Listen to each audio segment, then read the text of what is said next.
With the announcement that Dana White is going to be the driving force behind TKO Boxing alongside Turkey al-Sheikh, in addition to all of the other business ventures that he jumped into over the past couple of years, fans are beginning to wonder if the declining quality of the UFC product is the direct result of the president no longer prioritizing his own company. We see you so, obviously in attendance at everything. Obviously, you're the face and the front man for so much on top of running the business. At what point do you say, I gotta find someone to pass a few of these things on to? We're gonna find out this year. This year is gonna be the, we're gonna find out this year. We'll see. This cryptic response has led to speculation that Dana plans on being done with the UFC altogether after 2025, and I gotta say that seems pretty likely to be true, because judging by every recent public appearance and interview, it seems like he's fully checked out of the sport of MMA and just going through the motions in order to appease the fans. His announcement for the main event of UFC 317, for example, that's expected to be one of the biggest fights of the year, sounded like he was just happy to finally have it booked and get everyone off his back. UFC 317 International Fight Week, June 28th from the T-Mobile Arena in Las Vegas. You all know Ilia Topuria, undefeated, 16-0, vacated his featherweight title. And he will face former lightweight champion and number 2 ranked Charles Oliveira for the vacant lightweight title. And stay tuned for more information about tickets and other fights that are on the card. We good?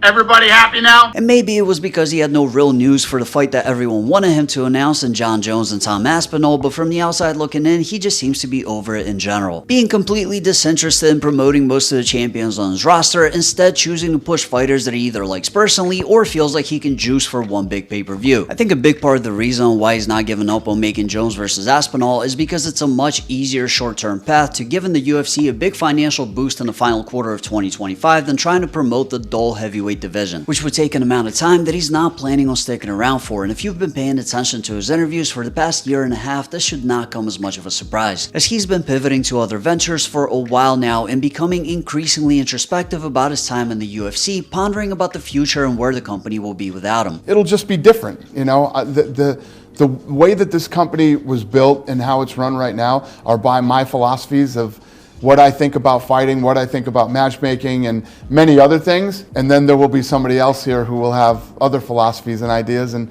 it will just be different. Now compare that laid-back, ruminative vibe or even the energy that he devotes to promoting UFC fights with how he speaks about Power Slap. Billions of views in just 16 months. The EBITDA on this thing is off the charts. The revenue is unbelievable.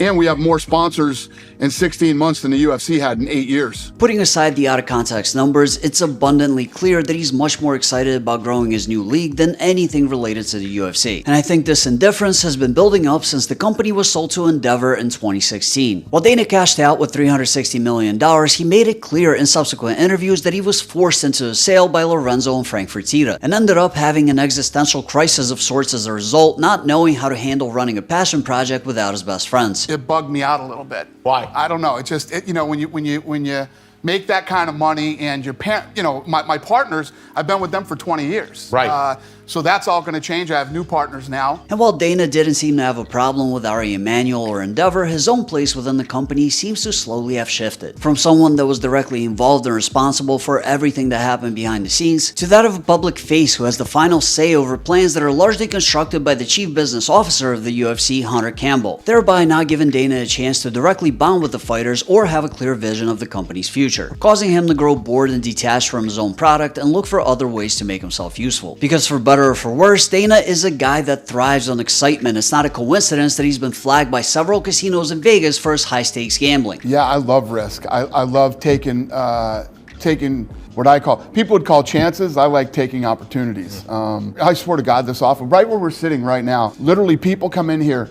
every single day, multiple meetings a day, pitching me on their business and asking me to help them or be a part of it. I mean, it's weird how, my life has sort of morphed into that whole thing. But I actually love sitting down and listening to young potential entrepreneurs telling me what their vision for their company is and whether they're looking to raise money or they're looking to, have me help them as far as marketing or whatever it might be. I love risk and I love listening to other people who are willing to take chances. While it's nice that Dana sometimes chooses to invest in smaller businesses, it's also a bit sad to hear that a large part of his day is spent living vicariously through younger entrepreneurs, because I genuinely believe that he no longer considers the UFC to be the same company that him and the Fertitta brothers built, losing all passion for it and viewing it as a job that he's forced to do because he's contractually obligated. And the only time that spark comes back is when he talks about power slap and TKO boxing, constantly drawing parallels between the two and the early days of the UFC. These are all the same questions people ask me about UFC in the old days. Oh my God, this is garbage. You jump on top of another guy, you can do this, you can do that. Much like when me and the Fertittas got involved in the UFC, this is exactly what boxing needed. A guy like this to come in, bring it all together, make the big fights happen. And speaking of those, we recently found out that Dana White will be promoting a huge boxing match between Terence Crawford and Canelo in September, which will be going head to head with UFC 320. And while it's pretty much impossible for that card to have a fight that's even close to the magnitude of Canelo and Crawford, the act of choosing a boxing match over a UFC event alone, especially during a year filled with fan complaints over the declining quality of the product, confirms that Dana is just going through the motions in his role as UFC president and is actively preparing everyone for his permanent departure. Because living through the Floyd Mayweather era as both a boxing and the UFC fan, I can confidently say that he never would have done that back in the day. Let's say Floyd does 1 million buys out there. There's 1 million stupid people out there. All right, that has nothing to say. That doesn't mean, oh God, boxing's better and bigger than the UFC. It's not true.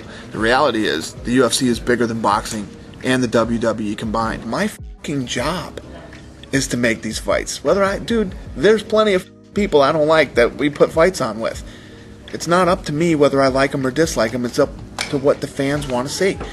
You know, I don't think Fedor's the best heavyweight, and he's definitely not anywhere in the top 10 in the pound for pound. But if you guys want to see that fight, then I want to see that fight. Now compare that attitude about getting Fedor Emelianenko into the UFC due to fan demand with how easily he allowed Islam Makhachev to move up to welterweight, avoiding the fight with Ilia Topuria. And I'm not saying that Islam ducked Ilia, he wanted a second title and that's perfectly fine, but the fight that all the fans wanted to see is not happening as a result. And I can't picture the old Dana White letting that slide. At the very least, he would have made a much bigger deal over it. And I'm sure if Canelo spontaneously decided not to fight Crawford, he would move mountains in order to fix it, which is yet another confirmation of him no longer caring about what happens in the company that he's supposed to be running. And to be honest, while doing research for this video and looking through some of his recent interviews, I noticed that both the questions asked and the responses given seem to be a lot more serious in tone than anything he said in the past, leading me to believe that at 55 years old, Dana might be having another existential crisis and looking to recapture the magic of the early days of the UFC, where he was growing a business that he loved with his best friends from high school. What do you think happens to you when you die? It's over. There is, I think, that we think we're more important than we really are, because some people have to believe that to get through life. I'm not one of those people that has to believe that. It'll be interesting to see how the UFC changes once he leaves and whether it will be for better or for worse. But one thing's for sure, just like Dana said himself, it will definitely be different. But that's just my opinion. Let me know what you think in the comments down below. Like the video if you liked it, and if you want to see more videos like this, hit the subscribe button and the notification bell next to it. And if you want to support the channel further, become a member by hitting join if you're on Android or desktop, or the link in the description if you're on iOS. Isn't it, tell me if I'm wrong, but isn't it illegal like to elbow people in the head and stuff? No, well, it's regulated by the Athletic Commission, basically regulated by the government. The government comes in and regulates it, lays down rules and what's safe and what's not. Well, I know, but boxing's the same way. That's regulated too, but you see what happened with Muhammad Ali. Well, you ever see the NFL? Oh, I know. But at least the goal is not to hurt people. The goal is to move the ball. Well, this isn't to hurt people either. It's to win and to see who the best in the world is. But, right, I know. But the way you win is see if you can hurt people the most, right? Yeah. You're not in it, are you? You're not one of the... I'm the owner. Oh, yeah.